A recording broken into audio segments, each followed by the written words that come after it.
limitang panahon at hindi na ako makikita ng sarili. Subalit ako'y makikita ninyo, sapagkat ako'y mabubuhay, at mabubuhay din kayo.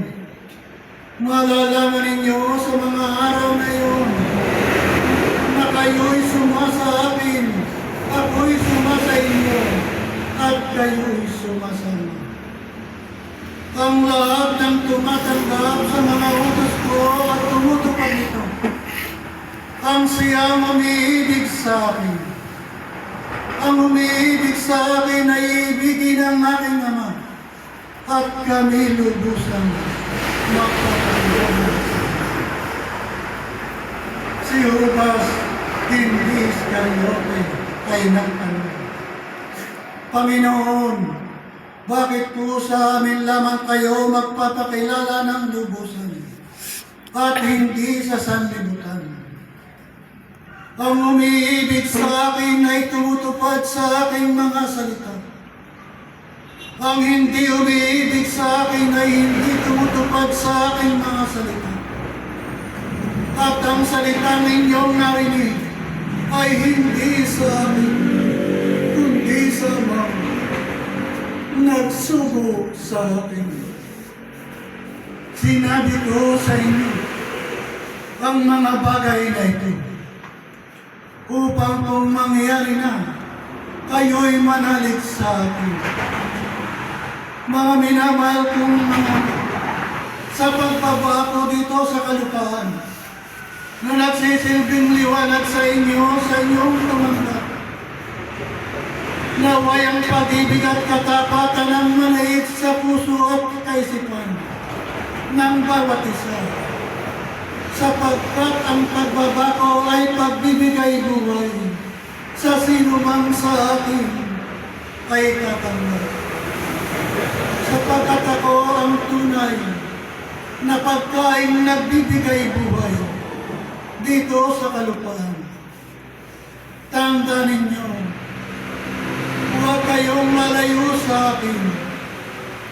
Ang sino mang tumanggap sa akin ay matitingnan ako sa kataas-taasan at bibigyan ko ng karangalan katulad sa pagbibigay ko sa aking anak na ibinaba dito sa lupa.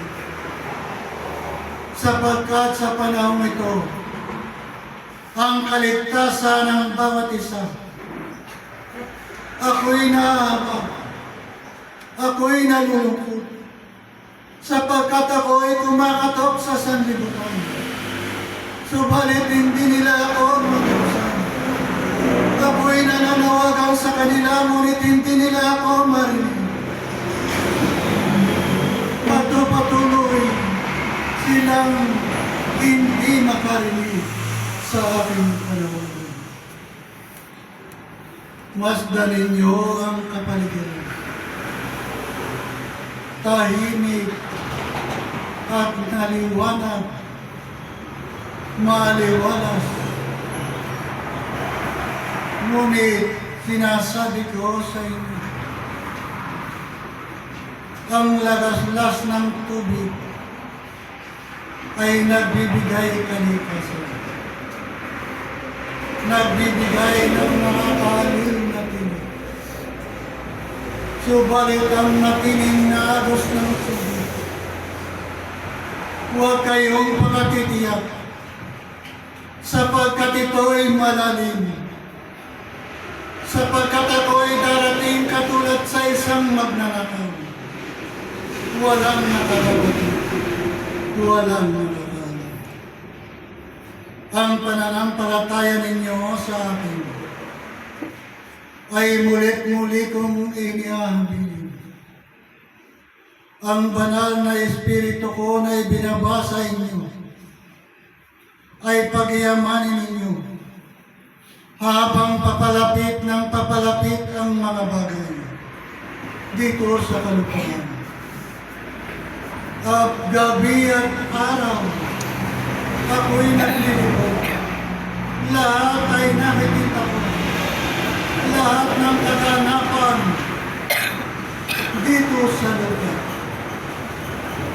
Ako lamang ang may alam kung kailan